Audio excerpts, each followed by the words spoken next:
Imagine if your family was awakened in the middle of the night by a team of federal officers. Well, that's exactly what happened to a woman and her children in Granville County. Amanda Lamb is in the newsroom joining us now. And Amanda, we understand that because this case falls under the Patriot Act, a lot of the usual rights for defendants not available here.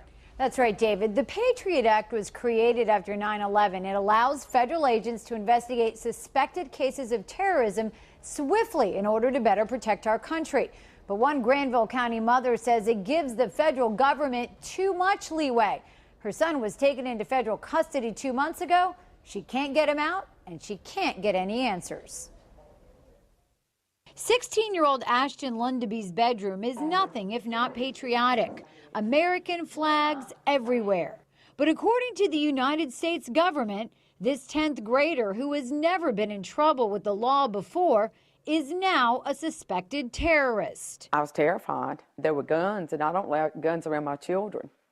I don't believe in guns. On March 5th, around 10 o'clock in the evening, Annette Lundeby says 10 armed FBI agents, along with 3 local officers, stormed her home looking for her son.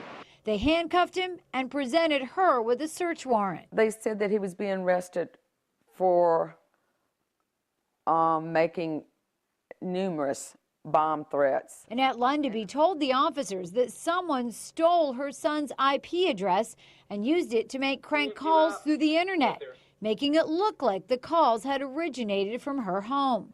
She says the FBI's extensive search of her home turned up nothing. No bomb-making materials, not even a blasting cap, not even a wire, not even, I mean, I don't even know how to make bombs, but they didn't find anything. The teenager was taken to a juvenile facility in Indiana, where the bomb threat was supposedly made. His mother has had little access to him since his arrest.